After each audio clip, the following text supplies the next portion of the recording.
परमेश्वर पिता, पुत्र और पवित्र आत्मा की महिमा हो। परमेश्वर का अनुग्रह और शांति आप सभी लोगों को मिलता रहे। मैं पास्टर साउल प्रभु यीशु मसीह के पवित्र नाम में आप सभी लोगों का अभिवादन करता हूं। आप सभी लोगों को मसीह नमस्कार कहता हूं। प्रेज द लॉर्ड, जय मसीह की। आप सबको मैं दिल से धन्यवाद करता हूं क्योंकि आप लगातार मुझे YouTube पर सुनते हो। परमेश्वर आप लोगों को बहुतायत के साथ आशीष प्रदान करे। मेरे प्रियो, आपको किसी व्यक्ति के नहीं परंतु आपको परमेश्वर को सुनने की आवश्यकता है। परमेश्वर को सुनिए, किसी व्यक्ति को नहीं परंतु परमेश्वर को, यीशु मसीह को अपना आदर्श मानिए। यीशु को छोड़ करके और आपका कोई सच्चा गुरु, सच्चा साथी और सच्चा चरवाहा और अच्छा चरवाहा नहीं हो सकता।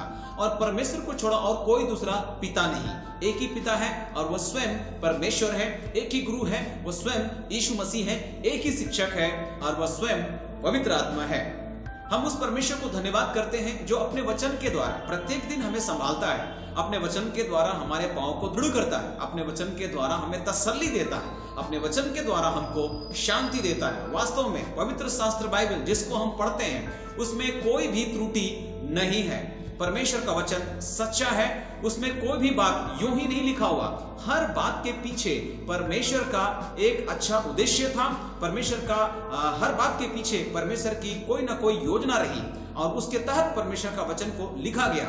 परमेश्वर का वचन जरूर मनुष्य के हाथ से लिखा गया परंतु प्रेरणा पवित्र आत्मा का था, स्वयं परमेश्वर का था। उसने श्वास फूंका और तब परमेश्वर का वचन लिखा गया। इसलिए हम पवित्र शास्त्र बाइबल पर कोई भी उंगली नहीं उठा सकते, हम उस पर शंका या संदेह नहीं कर सकते। सो उस परमेश्वर को धन्यवाद देते हैं जिसने एक बार फिर से इस योग्य समझा कि हम परमेश्वर के वचन के साथ आप लोग के पास आ सके। परमेश्वर आप लोगों को इन वचनों के द्वारा से बहुतायत के साथ आशीष प्रदान करे। मित्रों, जब आप बाइबल को पढ़ते हैं तो बाइबल में आप कई ऐसी चीजों को पाएंगे जो आपके लिए बहुत ही अनोखा और रहस्यमय हो सकता है। बहुत बार जब हम बाइबल पढ़ते हैं तो कई चीजें आपको समझ में नहीं आता है। खासकर जब हम दानिएल की पुस्तक और प्रकाशित वाक्य को पढ़ते हैं और कुछ नबियों की पुस्तक को, तो कई चीजें हमको समझ में नहीं आता है और इस कारण से कई बार हम लोग उस पुस्तक को पढ़ना पसंद नहीं करते हैं। इसलिए हम में से कई लोग ज्यादातर क्या पढ़ना पसंद करेंगे? मत्ती, मरकुस, लूका, यूहन्ना और पौलुस की कुछ पत्रियां हो या उत्पत्ति में जो घटनाएं हैं, जो कहानियां हैं अब्राहम की, इसहाक की, याकूब की, यूसुफ की, हम उनको पढ़ते हैं और उसके बाद कई चीजें हमको समझ में नहीं आती, इसलिए कई पुस्तकों को हम नहीं पढ़ते हैं और इसी कारण कई बार कई चीजें हम समझ नहीं पाते।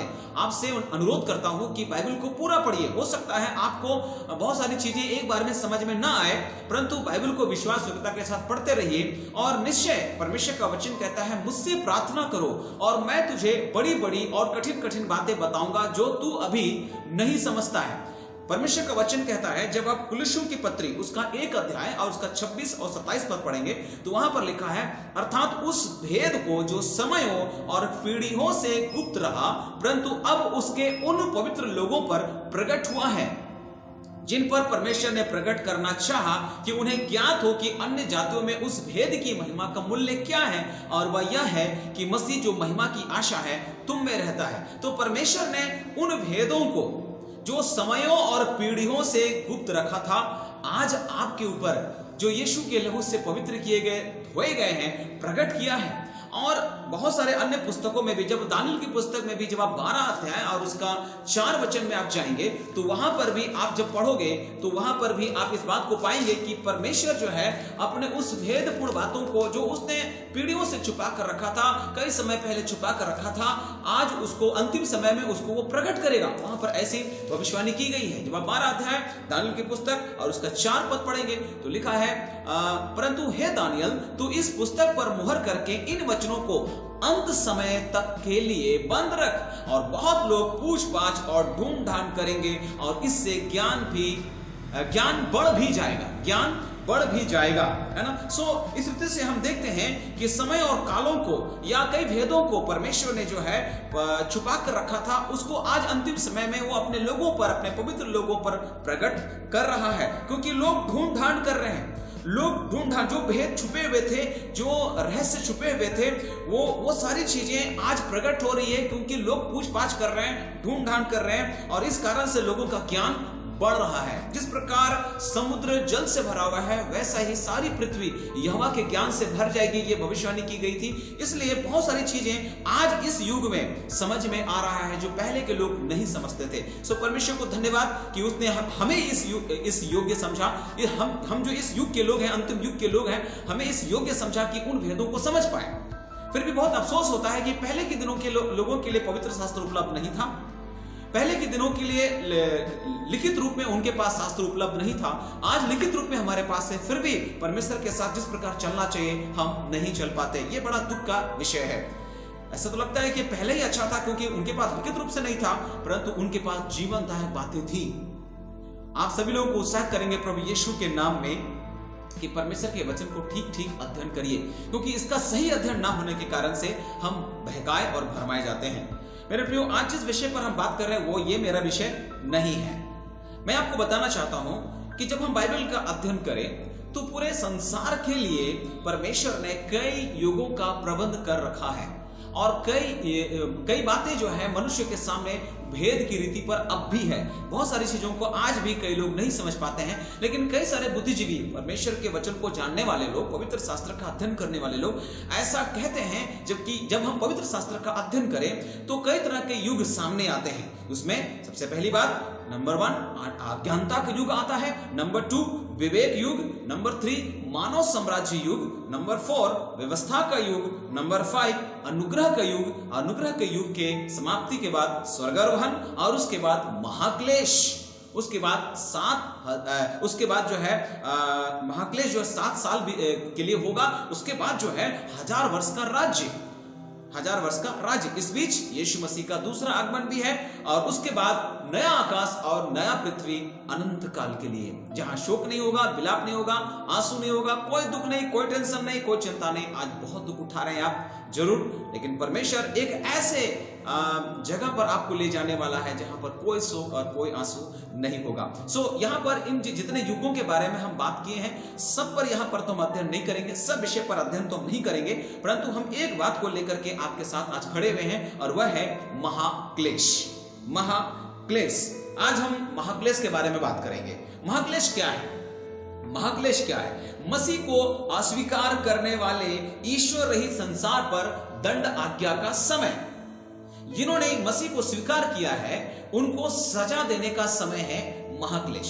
दूसरी ओर साथ ही साथ उस काल में मसीह को स्वीकार करने के विरुद्ध, यानी जिसने मसीह को स्वीकार किया है उनके ऊपर शैतानी प्रकोप और भयानक कष्ट का समय, इसी को कहते हैं महाक्लेश। क्योंकि ये महा है, ये बड़ा विपत्ति है, ये घोर विपत्ति है, इसलिए इसको महाक्लेश कहा गया है। जब आप यूनानी में भी अध्ययन करेंगे तो इस क्लेश को महाक्लेश की संज्ञा दी गई है। जैसा आप प्रकाशित वाक्य 12 अध्याय और उसका 12 वचन पढ़ते हैं तो वहां पर ऐसा लिखा है, इस कारण हे स्वर्गो और उसमें रहने वालों मगन हो, हे पृथ्वी और समुद्र तुम पर हाय, क्योंकि शैतान बड़े क्रोध के साथ तुम्हारे पास उतर आया है, क्योंकि जानता है कि उसका थोड़ा ही समय और बाकी है।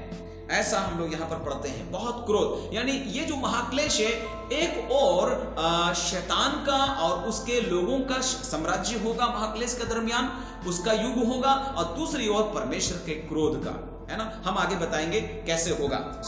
और एक वचन पढ़ते हैं, प्रकाशित वाक्य 6 अध्याय और उसका 9 से लेकर के 11 पद। वहां पर ऐसा लिखा है, जब उसने 5वीं मुहर खोली तो मैंने वेदी के नीचे उनके प्राणों को देखा जो परमेश्वर के वचन के कारण और उस गवाही के कारण जो उन्हें दी थी वध किए गए थे। वध किए गए। उन्होंने बड़े शब्द से पुकार कर कहा, हे स्वामी, हे पवित्र और सत्य, तू कब तक न्याय ना करेगा और पृथ्वी के रहने वालों से हमारे लहू का बदला कब तक ना लेगा।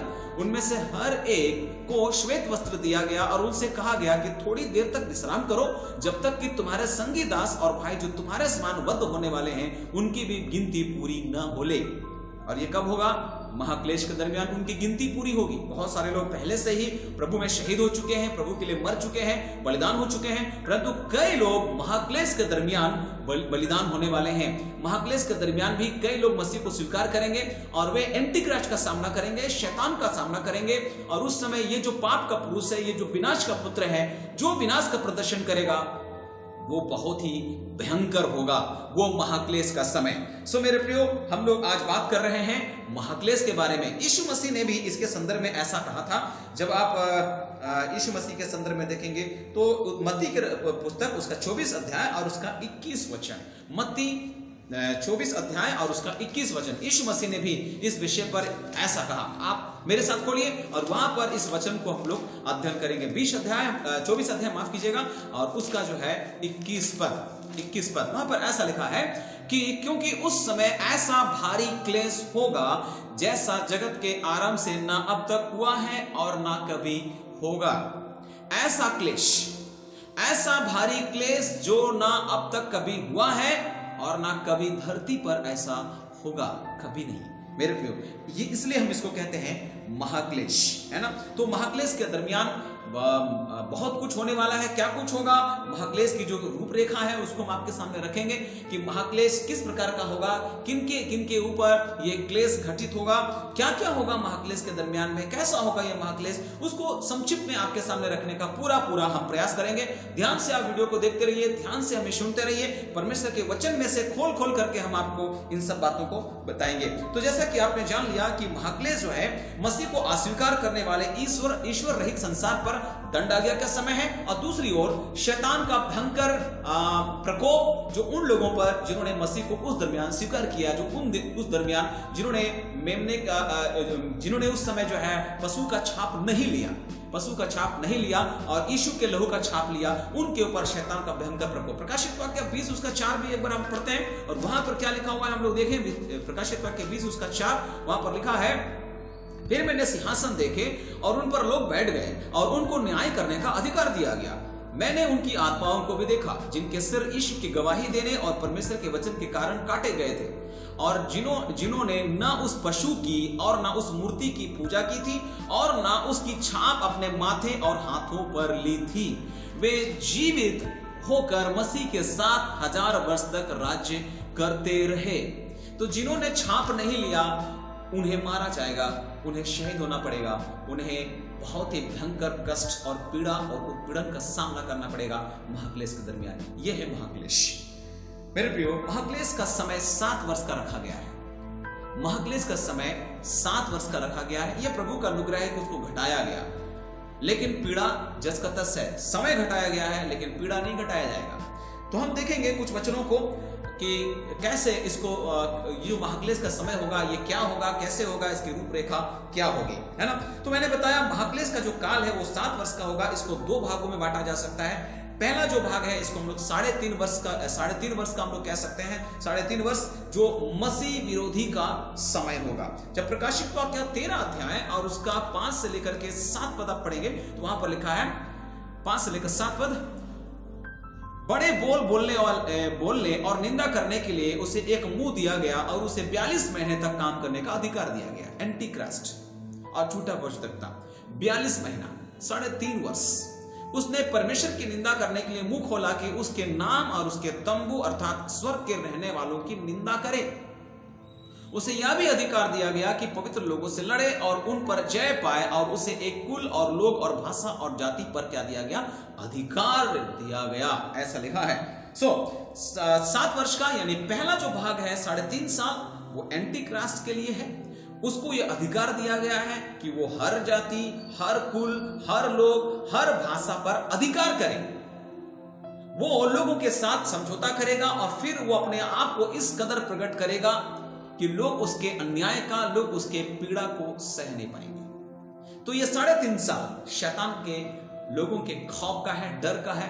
एक भयंकर मंजर होगा उस समय, हम उसको शब्दों पर बोल नहीं सकते, इतना भयंकर होगा वो महाक्लेश। यीशु मसीह ने स्वयं कहा कि ऐसा ना कभी हुआ है और ना कभी होगा। यह है महाक्लेश।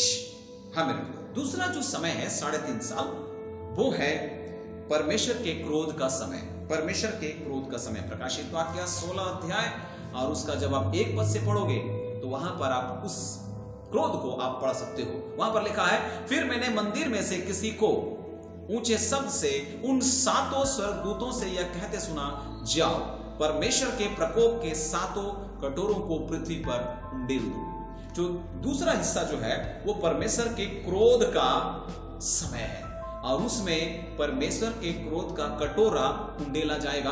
प्रकाशित वाक्य 16 अध्याय को पूरा पढ़िए, आप समझ पाओगे कि परमेश्वर कितना उन दिनों में उस पृथ्वी पर अपने क्रोध को प्रकट करेगा, क्योंकि उन लोगों ने मसीह को अस्वीकार किया, क्योंकि ईश्वर रहित संसार हो चुका है वो, इसलिए परमेश्वर का क्रोध उस पर भड़कने वाला है। तो इस प्रकार 2 भाग में बांटा जा सकता है, पहला 3.5 साल, दूसरा 3.5 साल, मिला करके 7 साल। इस प्रकार 7 साल का ये महाक्लेश होगा, 7 साल का महाक्लेश। ये भयंकर है, जब आप पढ़ोगे रूह कांप उठेगी।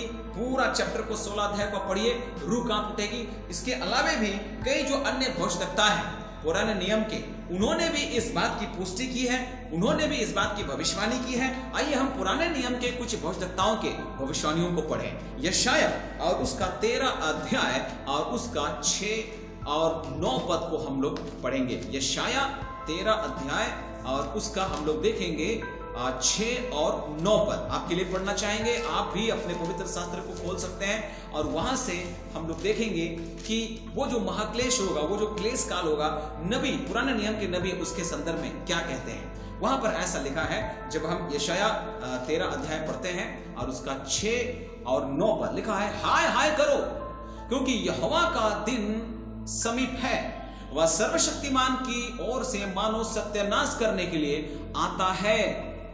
और उसके बाद 9 पद में लिखा है, देखो यहोवा का दिन रोष और क्रोध और निर्दयता के साथ आता है कि वह पृथ्वी को उजाड़ डाले और पापियों को उसमें से नष्ट करे। वो समय है मेरे प्रियो, जब परमेश्वर उस ईश्वर रहित संसार पर अपने क्रोध का कटोरा उंडेलेगा और पापियों को पूरी तरह से नष्ट करेगा, पृथ्वी को उजाड़ डालेगा। आप बोलेंगे कि परमेश्वर तो दयालु परमेश्वर है। नहीं, वो विलंब से क्रोध करता है, यानी क्रोध अभी बढ़ रहा है, वो विलंब से करेगा लेकिन भयंकर करेगा। आप सभी लोगों को एक बार फिर से हम प्रभु यीशु के नाम से कहते हैं कि कोई परमेश्वर के सामने ठहर नहीं पाएगा, इसलिए आपको दीन बनने की आवश्यकता है, यीशु के लहू से धुल जाने की आवश्यकता है, परमेश्वर के वचन से खुद को भर लेने की जरूरत है, परमेश्वर के समीप रहने की जरूरत है, तभी आप उस कष्ट के समय में शरण पाओगे। और हम कुछ और भविष्यवक्ताओं के पुस्तक को पढ़ते हैं। सपनिया उसका 1 अध्याय और उसका 15 वचन, सपनिया और उसका 1 अध्याय और उसका 15 वचन जब हम पढ़ेंगे तो वहां पर भी हम परमेश्वर के उस वचन को जो उसके क्रोध का है वहां पढ़ सकते हैं। यहां पर ऐसा लिखा है, वह रोष का दिन होगा, वह संकट और सकीते का दिन, वह उजाड़ और विनाश का दिन, वह अंधेर और घोर अंधकार का दिन, वह बादल और काली घटा का दिन होगा। आगे जब पढ़ोगे तो लिखा है, वह गढ़ वाले नगरों और ऊंचे गुम्मटों के विरुद्ध नरसिंगा फूंकने और ललकारने का दिन होगा। मैं मनुष्यों को संकट में डालूंगा, परमेश्वर का वचन कहता है। वे अंधों के समान चलेंगे, क्योंकि उन्होंने यहोवा के विरुद्ध पाप किया है। यहोवा के विरुद्ध उनका लहू धूलि के समान और उनका मांस विष्ठा के समान फेंक दिया जाएगा। 18 में लिखा है, यहोवा के रोष के दिन में ना तो चांदी से उनका बचाव होगा और न सोने से, क्योंकि उसके जलन की आग से सारी पृथ्वी भस्म हो जाएगी। वह पृथ्वी के सारे रहने वालों को घबरा कर उसका अंत कर डालेगा। इस निर्लज्ज जाति को, उस दुष्ट जाति को, जिन्होंने यहोवा को नहीं स्वीकारा, जिन्होंने यीशु मसीह को नहीं स्वीकारा। क्रूस की कथा नाश होने वालों के लिए मूर्खता है, परंतु उद्धार पाने वालों के लिए परमेश्वर की सामर्थ है। आप धन्य लोग हैं कि आप क्रूस की कथा पर विश्वास करते हैं। आप विश्वास करते हैं कि यीशु के द्वारा ही हमारा उद्धार है। बिना लहू पाप की क्षमा नहीं, और जानवर और पशुओं के लहू में यह योग्यता नहीं थी कि मनुष्य के पापों को पूरी तरह से धो सके, शुद्ध कर सके। इसलिए परमेश्वर को एक उपाय करना पड़ा, अपने पुत्र को धरती पर भेजना पड़ा, और उसका निष्कलंक और निर्दोष लहू से हमारे गुनाह माफ कर दिए गए। हमारे बाप दादों के निकम्मे चाल चलन से, न सोना और चांदी से हमारे पाप धुले हैं, पर निर्दोष और निष्कलंक मेमना अर्थात प्रभु यीशु के लहू से हमारे पाप धुले हैं। सो मेरे प्रियो, जिन्होंने यीशु को स्वीकार नहीं किया, जिन्होंने यहोवा के सत्य को स्वीकार नहीं किया, जिन्होंने परमेश्वर पिता पुत्र पवित्र आत्मा के सत्य को स्वीकार नहीं किया, वे संकट में पड़ेंगे। उसी को हम कहते हैं महाक्लेश। मलाकी इसके बारे में क्या बात करता है, आइए देखें। मलाकी 4 अध्याय और उसका 1 वचन। मलाकी 4 अध्याय और उसका 1 वचन हम लोग पढ़ेंगे, और वह मलाकी इस संदर्भ में जो भविष्यवाणी करता है उसको देखेंगे। यहां लिखा है, क्योंकि देखो वह धधकते भट्टे का सा दिन आता है, जब सब अभिमानी और सब दुराचारी लोग अनाज की खूंटी बन जाएंगे, और उस आने वाले दिन में वे ऐसे भस्म हो जाएंगे कि उनका पता तक न रहेगा। सेनाओं का यही वचन है, ऐसा होने वाला है। यहेजकेल नबी क्या कहता है? यहेजकेल 30 अध्याय और उसका 2 वचन हम लोग पढ़ेंगे, और वहां पर यहेजकेल नबी उस महाक्लेश के संदर्भ में इस प्रकार की बात परमेश्वर की आत्मा की प्रेरणा से कहता है, हे मनुष्य के संतान, भविष्यवाणी करके कह, परमेश्वर यहोवा यूं कहता है, हाय करो, हाय करो, हाय उस दिन पर। 3 पद, क्योंकि वह दिन अर्थात यहोवा का दिन निकट है, वह बादलों का दिन और जातियों के दंड का समय होगा। वो दंड का समय होगा, वो विनाश का समय होगा, वो सकेती का समय होगा, वो अंधेर का समय होगा, वो दुष्टों का ऐसा समय होगा जहां दुष्टों का पता नहीं रहेगा। अनाज की खूंटी बनकर के भस्म हो जाएंगे वे लोग, है ना। योएल नबी इस विषय पर क्या भविष्यवाणी करता है, आइए हम योएल नबी की भविष्यवाणी को देखें। मेरे साथ खोलिए योएल की पुस्तक और उसका 1 अध्याय और उसका 15 वचन। वहां पर लिखा है, उस दिन के कारण हाय, क्योंकि यहोवा का दिन निकट है, वह सर्वशक्तिमान की ओर से सत्यानाश का दिन होकर आएगा। इसका 2 अध्याय और उसका 1 और 2 पद लिखा है, सियोन में नरसिंगा फूको, मेरे पवित्र पर्वत पर सांस बांधकर फूको, देश के सब रहने वाले कांप उठे, क्योंकि यहोवा का दिन आता है, वरन निकट ही है। 2 पद कहता है, वह अंधकार और तिमीर का दिन है, वो बदली का दिन है और अंधियारे का सा फैलता है। जैसे भोर का प्रकाश पहाड़ों पर फैलता है, वैसे ही एक बड़ी और सामर्थी जाति आएगी, प्राचीन काल में वैसे कभी ना हुई, कभी ऐसा नहीं हुआ, और ना उसके बाद फिर कभी किसी पीढ़ी में ऐसा होगा। ऐसा पल आने वाला है, ऐसा दिन आपने कभी नहीं देखा होगा। आज तक दुनिया में जितने भी भयंकर मंजर, चाहे वो पहला विश्व युद्ध, चाहे वो दूसरा विश्व युद्ध, या चाहे हिटलर का समय हो, मुसोलिनी का समय हो, और दुनिया में जितने भी तानाशाह हुए, सिकंदर का समय हो, चाहे और भी जितने भी दुष्ट और क्रूर व्यक्ति के बारे में आप जानते हो, उसके समय में जितनी दुष्टता नहीं हुई, उससे कहीं भयंकर समय इस महाक्लेश में होगा। न केवल शैतान की ओर से जो प्रकोप होगा, जो उस समय मसीह को स्वीकारेंगे उनके ऊपर, वरन उसके बाद जो दूसरा हिस्सा जो 3.5 साल का है, परमेश्वर का भयंकर क्रोध, क्योंकि उन्होंने परमेश्वर को पहचानने से इनकार कर दिया है, इसलिए ऐसा होगा। पवित्र शास्त्र की सब बातें आज तक पूरी होती हुई आई है, और आज जो बातें रह गई है वो भी निश्चय पूरा होगा। इस बात को आप लोग जान लीजिए। इसलिए बड़े ईमानदारी से, विश्वासयोग्यता के साथ, प्रार्थना पूर्वक परमेश्वर के वचन को पढ़िए, प्रभु में बने रहिए, कहीं वो संकट आपके ऊपर ना आ जाए। इस विषय पर और भी बहुत सारी भविष्यवाणियां हैं, परंतु हम यहां रुकते हैं और आपको महाक्लेश की क्या रूपरेखा होगी उस पर हम विषय को आगे बढ़ाना चाहेंगे। महाक्लेश के आगे और क्या क्या होने वाला है, उन सब बातों पर उतना विस्तार रूप से चर्चा नहीं कर रहे हैं। बहुत सारे संदेश हैं महाक्लेश के ऊपर में, शायद आप भी अपनी कलीसियाओं में या आप जहां जहां संगति करते हो आप सुनते होंगे। मैं सबके लिए संदेश को बता रहा हूं कि आपने भी महाक्लेश के संदर्भ में बहुत सारी बातें सुन रखी होगी। लेकिन आइए हम लोग देखें, एक बार फिर से इस पर अध्ययन करें कि महाक्लेश की जो रूपरेखा वो क्या होगी। पहली बात, महाक्लेश की रूपरेखा क्या होगी, ये जो है विश्वव्यापी होगा। ये जो है विश्वव्यापी होगा, कोई इसको सह नहीं पाएगा। ये इतना भयंकर होगा, इसको कोई सह नहीं पाएगा। जैसा कि योएल 2 अध्याय और उसका 11 पद ऐसा कहता है कि यहोवा अपने उस दल के आगे अपना शब्द सुनाता है, क्योंकि उसकी सेना बहुत ही बड़ी है, जो अपना वचन पूरा करने वाला है, वह सामर्थी है, क्योंकि यहोवा का दिन बड़ा और अति भयानक है। उसको कौन सह सकेगा? कौन सहेगा? कोई नहीं। आज जितने हंसी ठट्ठा करने वाले लोग हैं ना, वे सब के सब एक दिन परमेश्वर के क्रोध के आगे झुक जाएंगे। और ऐसी भयंकर बात प्रकाशित वाक्य में लिखी गई है कि वे पहाड़ से कहेंगे हमारे ऊपर गिर जाओ, मौत मांगेंगे, मौत नहीं मिलेगी। ऐसा भयंकर मंजर होगा वो महाक्लेश। तो मैंने बताया महाक्लेश की रूपरेखा क्या है। पहली बात, ये विश्वव्यापी होगा। जैसा प्रकाशित वाक्य 3 में भी जब हम पढ़ेंगे उसका 10 वचन, तो वहां पर इस प्रकार से लिखा हुआ, प्रकाशित वाक्य 3 अध्याय और उसका 10, वहां पर ऐसा लिखा है कि तूने मेरे धीरज के वचन को थामा है, इसलिए मैं भी तुझे धीरज के उस समय बचा रखूंगा।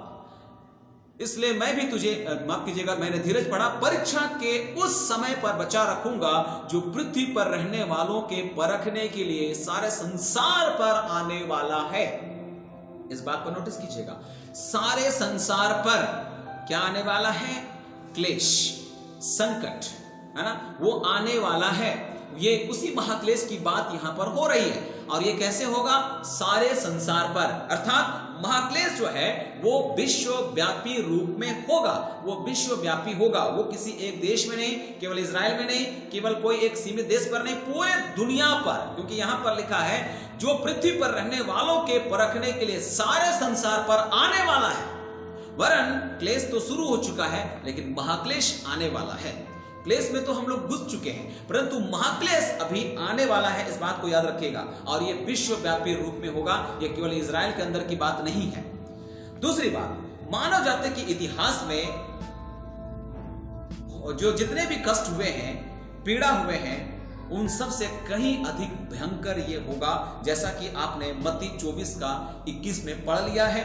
और दानियल 12 और उसका 1 वचन भी हम लोग जरा पढ़ लेते हैं। दानियल 12 अध्याय और उसका 1 वचन, और वहां पर भी आप इस बात को पाएंगे।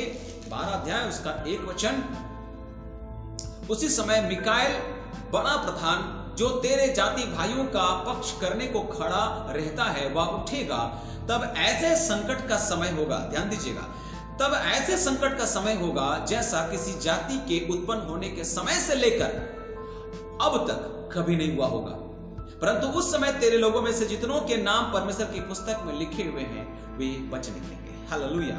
ये शुभ समाचार है हमारे लिए कि हमारा नाम, जिसका हम सबका नाम जो मेमने के जीवन की पुस्तक में है, हम बच जाएंगे। परंतु ऐसा लिखा है कि जब से जाति का उद्भव हुआ है, जब से मानव जाति का उद्भव हुआ है, उस समय से लेकर अब तक कभी ऐसा कष्ट नहीं हुआ, न नूह के दिनों में, न लूत के दिनों में, सदोम और अमोरा के समय में, कभी नहीं। मेरे पे उससे भी कहीं भयंकर होने वाला है। इसके लिए आप तैयार हैं? क्लेश काल के लिए क्यों तैयार होंगे? आप तैयार होइए यीशु मसीह के स्वर्गारोहण के लिए, रैप्चर के लिए। यीशु मसीह आएंगे और हम सबको उठा ले जाएंगे और हमें उस क्लेश से बचाएंगे। आगे क्या होगा हम देखेंगे उसको। यह जो समय है, तीसरी बात, यह समय यहूदियों के अत्यधिक पीड़ा भोगने का समय होगा, याद रखिएगा।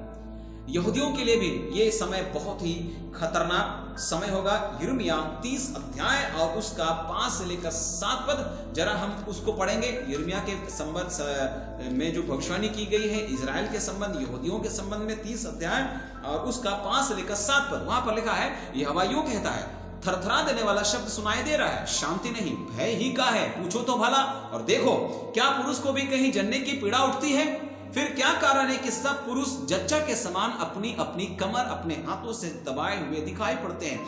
क्यों सबके मुख पीले पड़ गए हैं? हाय हाय, वह दिन क्या ही भारी होगा, उसके समान और कोई दिन नहीं। वह याकूब के संकट का समय होगा, परंतु वह उससे भी छुड़ाया जाएगा। यद्यपि वो भी छुड़ाए जाएंगे, यहूदी भी छुड़ाए जाएंगे, परंतु याकूब पर भी भयंकर संकट का समय होगा। अर्थात याकूब कौन है? इजराइल। ये इजराइल या यहूदी जातियों की ओर संकेत करता है। यानी ये जो महाक्लेश है, ये यहूदियों के लिए भी एक बार फिर भयंकर पीड़ा का समय होने वाला है। और कहीं ना कहीं यहूदी, इजराइल पूरे दुनिया की ओर से घेरा जाने वाला है, ये भी भविष्यवाणी की गई है। पहले भी उन्होंने संकट उठाया है, दुख उठाया है, लेकिन इस बार जो क्लेश होगा वो भयंकर होगा। लेकिन प्रभु का धन्यवाद कि उनको भी छुड़ाया जाएगा, ऐसा ये भविष्यवाणी की गई है। चौथी बात, यह समय मसीह विरोधी का अराजकता के पुरुष का प्रभुत्व का होगा। पाप का पुरुष, विनाश का पुत्र, उनका भी ये समय होगा। दानियल 9 उसका 27 वचन, दानियल 9 और उसका 27 वचन, वहां पर हम लोग देखेंगे, लिखा है कि वह प्रधान, ये एंटीक्राइस्ट के बारे में बात हो रही है, वह प्रधान 1 सप्ताह के लिए, ये 1 सप्ताह 7 साल है, याद रखिएगा। अभी हम समय का हिसाब किताब हम नहीं बता रहे हैं। जो 70 सप्ताह के बारे में दानियल 9 उसका 24 में लिखा हुआ है, उसको हम यहाँ पर विश्लेषण नहीं कर रहे हैं, परंतु आप लोगों की जानकारी में बता दूं, ये जो 1 सप्ताह है वो 7 वर्ष है। तो 1 सप्ताह के लिए बहुतों के संग दृढ़ वाचा बांधेगा। कौन? एंटीक्राइस्ट। परंतु आधे ही सप्ताह बीतने पर, 3.5 साल के बीतने पर, वह मेल बलि और अन्न बलि को बंद करेगा। यहूदी लोग, जो पुराने नियम में मेल बलि और अन्न बलि होता था, उसको बंद किया जाएगा और कंगूरे पर उजाड़ने वाली घृणित वस्तुएं दिखाई देंगी। और निश्चय से ठनी हुई बात के समाप्त होने तक परमेश्वर का क्रोध उजाड़ने वाले पर पड़ा रहेगा। पहला भाग एंटीक्राइस्ट का, दूसरा भाग जो है वो परमेश्वर के क्रोध का होगा। तो ये जो प्रधान है वो 1 सप्ताह के लिए वाचा बांधेगा। यहूदी धोखा खाएंगे, उस समय बहुत सारे लोग धोखा खाने वाले हैं, क्योंकि ये ठगबाज है। एंटीक्राइस्ट जो है, कृष्ण विरोधी जो है, वो ठगबाज है, वो झूठा है, वो केवल श्वेत वस्त्र धारण किया हुआ है, वो लोगों को धोखा देने के लिए, भरमाने के लिए। और बाइबल बताती है, हो सके तो चुने हुए भी भरमा दिए जाएंगे। क्या सही है क्या गलत है कुछ पता नहीं चल पाएगा उस क्लेश काल के दरमियान में। इसलिए आप सभी लोगों को उत्साहित करते हैं कि अपने आप को परमेश्वर के वचन से आपको भर लीजिए, कोई आपको भरमाने ना पाए, कोई आपको विश्वास से भटकाने ना पाए, कोई आपके विश्वास पर हमला ना कर पाए। इसलिए आपको बेहतर तरीके से परमेश्वर के वचन को अध्ययन करना बहुत जरूरी है। मैं आप सभी लोगों को प्रभु यीशु के नाम से कहता हूं कि आप बाइबल पढ़ो, आप बाइबल पढ़ो नियमित तौर पर, और प्रार्थना करो कि प्रभु मुझे इस भेद को समझने के लिए सहायता करे, क्योंकि प्रभु ने कहा है कि मैं अंत के समय में भेदों को प्रकट करूंगा। तो आप प्रार्थना करो, उस वचन को क्लेम करो और बोलो प्रभु मुझे उस भेद को समझने के लिए मदद करिए, क्योंकि आपने कहा मुझसे प्रार्थना करो और मैं तुझे बताऊंगा जो तू अभी नहीं समझ रहा है। सो मेरे प्रियो, चौथी बात यह रही कि ये जो समय है वो मसीह विरोधी या अराजकता का समय होगा। जो विनाश का पुत्र होगा, पाप का पुरुष होगा, उसका प्रभुत्व का समय होगा। प्रकाशित वाक्य 13 उसका 12 में भी ये संदर्भ आपको मिलेगा, आप पढ़ लीजिएगा। प्रकाशित वाक्य 13 उसका 12। उसके बाद पांचवी बात, मसीही कलीसियाओं के विश्वास योग्य लोगों के लिए यह समय, जो विश्वास योग्य लोग हैं उनके लिए क्या होगा ये समय? उनके लिए प्रतिज्ञा का पूरा होने का समय होगा, यानी वे बचा लिए जाएंगे ना। मसीह कलीसियाओं के विश्वास योग्य लोगों के लिए यह समय नहीं होगा, ये उनके लिए यह समय नहीं होगा। वो प्रतिज्ञा के अनुसार क्या किए जाएंगे? बचा लिए जाएंगे, क्योंकि इन्होंने परमेश्वर के वचन पर पूरा विश्वास किया है।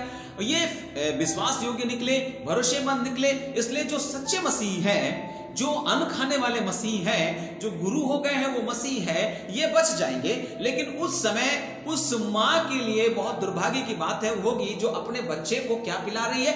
दूध पिला रही है अभी तक। तो ये जो माता है, वो जो स्त्री है, वो कलीसिया को दर्शाया गया है। याद रखिएगा, ये बातें यीशु मसीह ने मत्ती रचित सुसमाचार उसके 24 अध्याय में कह रखी है, और आप लोगों ने उसको पढ़ा भी होगा।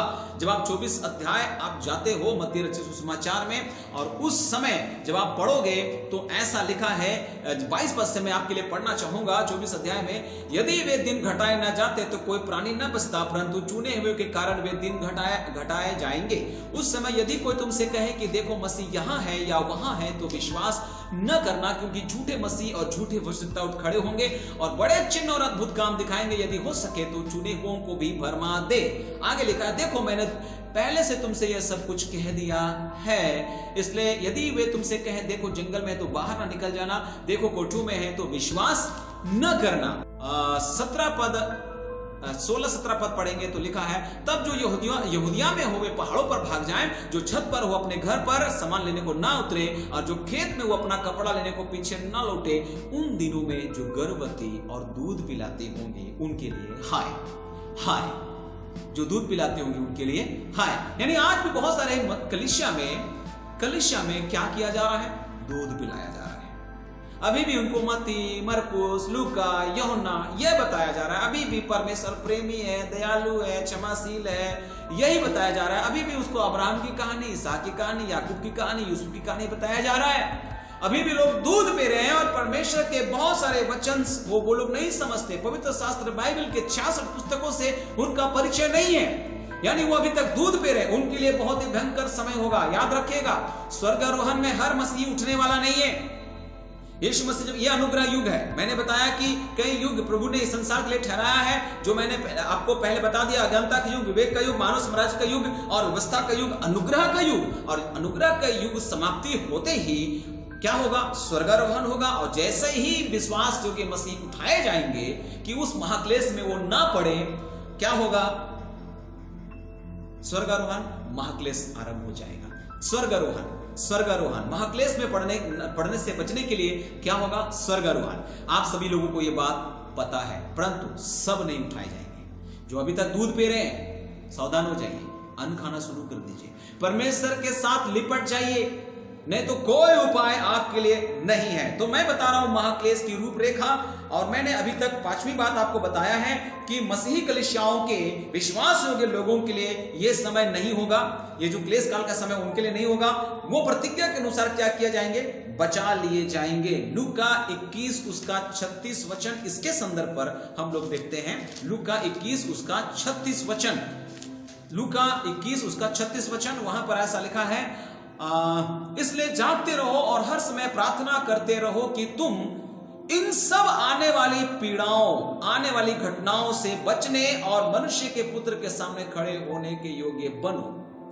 आने वाली घटनाएं, से बचने के लिए जो प्रार्थना करेगा वो बच जाएगा और परमेश्वर के इकलौते पुत्र प्रभु यीशु के समक्ष खड़े होने की योग्यता को पाएगा। उसके बाद जब आप पहला थिस्सलुनी उसका 5 अध्याय और उसका 9 वचन आप पढ़ेंगे तो वहां पर भी आप इस विषय को पाओगे कि जो विश्वास योग्य मसीही होंगे वे उस संकट में नहीं पड़ेंगे। याद रखिएगा, कुछ लोग कहते हैं कि हम मसीह लोगों को भी उसमें जाना पड़ेगा, लेकिन नहीं, परमेश्वर का वचन ऐसा कहता है। 5 उसका 9 लिखा है, क्योंकि परमेश्वर ने हमें क्रोध के लिए नहीं, परमेश्वर ने हमें क्रोध के लिए नहीं परंतु इसलिए ठहराया है कि हम अपने प्रभु यीशु मसीह के द्वारा उद्धार प्राप्त करें। हम क्लेश के लिए नहीं ठहराए गए हैं, हम क्रोध के लिए नहीं हैं, परंतु हम जो यीशु के लहू से धुले हुए हैं, हम परमेश्वर के क्रोध से बच चुके हैं। इसी को कहते हैं उद्धार। उद्धार का मतलब होता है परमेश्वर के क्रोध से बचना। उद्धार का मतलब ये नहीं कि हमको घर बंगला सब कुछ मिल गया, पैसा कौड़ी धन बैंक बैलेंस सुंदरता बल ताकत हैसियत ये सब कुछ मिल गया, ये उद्धार है। कुछ लोग बोलते मेरा उद्धार हो गया, मेरे पास धन है, दौलत है, मेरे पास बल है, मेरे पास रूप रंग है, मेरा उद्धार हो गया। नहीं, ये उद्धार नहीं है। परमेश्वर के क्रोध से क्या बच सकते हैं? इन सब बातों से। क्या आपका उद्धार इन सब चीजों से हो सकता है? सोना से, चांदी से, आपके रुतबा से, आपके शौहरत से, आपके पैसे से आपका उद्धार हो सकता है? बाइबल सब बताती है इससे उद्धार नहीं होगा, इससे उद्धार नहीं होने वाला है। यीशु का लहू ही चाहिए, हमें यीशु चाहिए, हमें परमेश्वर का वचन चाहिए। अगर ये नहीं है आपका उद्धार नहीं हो सकता है मेरे प्रिय। आपको परमेश्वर के शरण में आना चाहिए। यहां पर लिखा है कि हम संकट से बचने वाले हैं, परमेश्वर के क्रोध से हम बचने वाले हैं। जो यीशु के लहू से धुले हुए लोग हैं उनका उद्धार होगा। प्रकाशित वाक्य 3:10 में भी हम लोग पढ़ चुके हैं पहले, वहां पर भी यही बात हम लोग पाते हैं कि उस संकट से प्रभु हमको बचाने वाला है। वो आएगा जरूर, लेकिन हम जो यीशु के लहू से धुले हुए हैं हम बचने वाले हैं। व्यवस्था विवरण 4:30 इसको हम लोग पढ़ते हैं। आइए खोलिए इसको, व्यवस्था विवरण 4 अध्याय और उसका 30 वचन। पुराने नियम में व्यवस्था विवरण 4 अध्याय और उसका 30 वचन आपके सामने हम पढ़ना चाहेंगे। यहां पर यूं लिखा है, अंत के दिनों में जब तुम संकट में पड़ो, अंत के दिनों में जब तुम संकट में पड़ो और ये सब विपत्तियां तुम पर आ पड़े, तब तुम अपने परमेश्वर यहोवा की ओर फिरो और उसकी मानना। यानी संकट में हम पड़ेंगे, जो परमेश्वर की ओर फिरेंगे वो बच जाएंगे। यानी ये जो छुटकारा है ये मसीही और यहूदी दोनों के लिए है। संकट जो है यहूदी और जो उस समय छुटे हुए मसीह होंगे उनके लिए भी होगा। और उस दरमियान बहुत सारे लोग को तब समझ में आएगा कि हमने ये क्या किया, परमेश्वर के वचन को हमने जैसा लेना चाहिए वैसा नहीं लिया। और कई लोग उस दरमियान उस पशु का छाप को 666 का नंबर को नहीं लेंगे, उस मूर्ति की उपासना नहीं करेंगे, तब उनके लिए एंटी क्राइस्ट के द्वारा से संकट आएगा। सो मेरे प्रियो, आपको कहना चाहते हैं अगर आप छूट भी जाओ तो उस समय पशु का छाप मत लीजिएगा। 666 के बारे में मैंने बातचीत की है और कई लोग उस पर सवाल कर रहे हैं कि क्या सचमुच में ये आने वाला है, कब आएगा, हमें भी नहीं पता कि ये 666 कब प्रभाव में आ जाएगा। वरन इसका दौर शुरू हो चुका है। मैंने बताया कि लोग इस अंक के प्रति अपने जुनून का अद्भुत प्रदर्शन कर रहे हैं। लोग अपने टी शर्ट में, लोग अपने गाड़ियों में, लोग अपने घरों में इसको लगा रहे हैं और इसके प्रति दीवानगी अपने हद पर है। लोग इस अंक को स्वीकार कर रहे हैं। अंक गणित शुरू हो चुका है, लेन देन की प्रक्रिया अंकों के आधार पर हो रही है और बहुत जल्द प्रकटीकरण रूप में ये अंक आपके सामने आएगा। और अभी भी मैं आज जब आपके सामने खड़ा हूं, जब मैं सुबह के समय इस समय जब मैं आपके सामने खड़ा हूं, ये दोपहर का समय है, सुबह के समय जब मैं अपने बाल बनवा रहा था तब मेरे पास एक नाई जो आया हुआ था वो मुझको ऐसा बता रहा है कि सर मैंने ऐसा सुन रखा है कि हमारे दाहिने हाथ और माथे पर, देखिए वो व्यक्ति बाइबल को नहीं जानता, वो गैर मसीह है, परंतु वो कह रहा है कि मेरे दाहिने हाथ पर और माथे पर ऐसा हम सुन रहे हैं कि एक चिप लगाया जाएगा। सर क्या आपको पता है? तो हमने बोला बाइबल में पहले से इस बात की भविष्यवाणी की गई है। ध्यान से सुनिएगा। एक गैर मसीह व्यक्ति इस विषय को जानता है और वो बोल रहा है कि ऐसी बात है, होने वाली है, और आप अनजान हैं इस विषय पर। इस युग के विषय में आप बिल्कुल जो है अनजान है। ये अफसोस की बात है। यीशु मसीह ने कहा कि तुम जब आकाश को देखते हो, उसकी लाली को देखते हो तो कहते हो कि ये होने वाला, बारिश होने वाला, तूफान आने वाला है, और तुमको युगों का भेद पता नहीं, तुम इस युग को समझ नहीं पा रहे हो।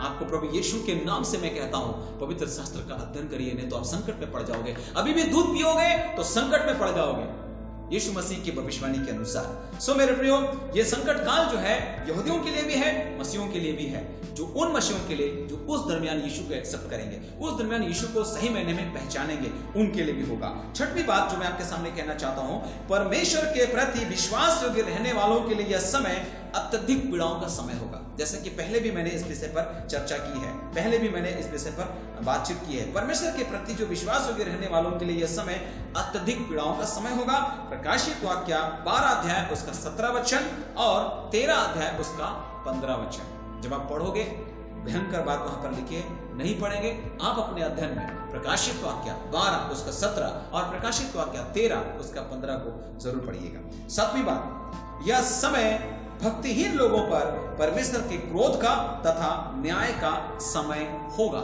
आइए हम इस वचन पर इसके संदर्भ में पढ़ें। पहला थिस्सलुनी 5 अध्याय और उसका 1 से लेकर के 3 वचन। पहला थिस्सलुनीकियों और उसका 5 अध्याय और उसका जो है हम लोग 1 पद से लेकर के 3 पद हम लोग पढ़ेंगे। वहां पर ऐसा लिखा है, पर हे भाइयों, इसका प्रयोजन नहीं कि समयों और कालों के विषय में तुम्हारे पास कुछ लिखा जाए। कोई निश्चित दिन तारीख नहीं है। यहाँ पौलुस स्वयं कह रहे हैं कि हम इस डेट और काल को हम आपको बता नहीं सकते, क्योंकि तुम आप ठीक जानते हो कि जैसा रात को चोर आता है वैसे ही प्रभु का दिन आने वाला है। और जब लोग कहते होंगे कुशल है और कुछ भय नहीं, तो उन पर एकाएक विनाश आ पड़ेगा, जिस प्रकार गर्भवती पर पीड़ा, और वे किसी रीति से न बचेंगे। ऐसा लिखा है। तो यह समय जो है भक्तिहीन लोगों पर परमेश्वर के क्रोध का तथा न्याय का समय होगा। बहुत लोग सोच रहे होंगे सब अच्छा है, सब ठीक है, ऐसा कुछ नहीं है, दुनिया ऐसी चलेगा, है ना, ऐसा ही होता जाता रहेगा, इन सब बातों का सामना हमको करना पड़ेगा। नहीं मेरे प्रियो, जब लोग कह रहे होंगे चैन है, कुशल है, कोई डर नहीं है, कोई भय नहीं है, अचानक भयंकर विनाश आएगा। ऐसा होगा। किसने जाना था कि ये कोरोना आ जाएगा? आपने सोचा था? किस भविष्यवक्ता ने भविष्यवाणी कर रखी थी? हमारे देश में बड़े बड़े भविष्यवक्ता लोग हैं, हर तरह के भविष्यवक्ता लोग हैं, कोई भविष्यवाणी कर पाया? अभी कई लोग बोल रहे हैं हाँ हम पहले से जानते थे, तो बहुत बताया क्यों नहीं? धोखा मत दो, है ना। सो मेरे प्रियो, ये तो भविष्यवाणी पहले से की गई थी कि महामारियां आएंगी, और किस प्रकार की आएंगी महामारियां उसका जिक्र नहीं है, लेकिन महामारियां आएंगी इस बात की भविष्यवाणी पहले से की गई थी। इसलिए आप अपना नाम कमाने की कोशिश मत करिए कि मैंने कह दिया था, मैंने बताया था, ये मेरी भविष्यवाणी है, आपकी नहीं। परमेश्वर के वचन की भविष्यवाणी है, परमेश्वर की भविष्यवाणी है, परमेश्वर की आत्मा की भविष्यवाणी है। आपको सावधान होना चाहिए। तो हम प्रकाशित वाक्य 6 अध्याय उसका 15 और 17 भी इस संदर्भ पर पढ़ना चाहेंगे आपके लिए। देखेंगे प्रकाशित वाक्य 6 अध्याय उसका 15 से लेकर के 17 पद। वहां पर ऐसा लिखा है, तब पृथ्वी के राजा और प्रधान और सरदार और धनवान और सामर्थी लोग और हर एक दास और हर एक स्वतंत्र पहाड़ों की खों में और चट्टानों में जा छिपे, और पहाड़ों और चट्टानों से कहने लगे, हम पर गिर पड़ो और हमें उसके मुंह से जो सिंहासन पर बैठा है और मेमने के प्रकोप से छिपा लो, क्योंकि उनके प्रकोप का भयानक दिन आ पहुंचा है। अब कौन ठहर सकता है? मेमने का प्रकोप का भयंकर दिन आ पहुंचा है, कौन ठहर सकता है? मेरे प्रियो, सचेत होकर के आपको समझने की जरूरत है। परमेश्वर वर्तमान पृथ्वी पर से बहुत दुखित है। जैसे सदोम और अमोरा और लूत के समय में परमेश्वर का मन टूट चुका था, वैसे ही आज की पृथ्वी पर से परमेश्वर का मन टूट चुका है। जैसे लूत के दिनों में हुआ था, जैसे नूह के दिनों में हुआ था, वैसे ही परमेश्वर के पुत्र, मनुष्य के पुत्र के दिन में भी होने वाला है, यीशु मसीह के दिन में भी होने वाला है, प्रभु का दिन आने वाला है, परमेश्वर का दिन आने वाला है। आप कितना इसके लिए तैयार हो? मैं जानता हूं अगर आप यीशु के लोगों से धुले हुए हैं और विश्वास योग्य जन हैं, तो आप छुड़ा लिए जाएंगे और बचा लिए जाएंगे। परंतु जो अभी तक परमेश्वर के वचन के प्रति सावधान और सतर्क और जगा हुआ नहीं है, सचेत नहीं है, उनके लिए हाय। आप प्रार्थना करो, प्रभु आप लोगों को हिम्मत दे, साहस दे, प्रभु आप लोगों को समझ दे। मैं यही दुआ करूंगा। ये बहुत गंभीर मुद्दा है, बहुत सारी बातें हैं, बहुत सारे रहस्य इसके अंदर है, परंतु उतनी बात मैं आपके सामने नहीं बता पा रहा हूं, नहीं तो ये सर के पार हो जाएगा। यहाँ जितनी बात आपके सामने मैंने रखा है, ध्यान से इसको जरूर सुनिएगा। अगर आप वीडियो को स्किप करके देख रहे हैं तो आपके लिए बहुत ही दुख का विषय है। प्रभु आप लोग को बहुत आशीष करे। मैं प्रभु से ये दुआ करूंगा कि परमेश्वर की शांति और अनुग्रह आपको हमेशा मिले। अगले वीडियो पर फिर मुलाकात होगी, तब तक के लिए इजाजत दीजिए। आपका पास्टर सॉल आप सभी लोगों को पुनः कहता है, मसीह नमस्कार।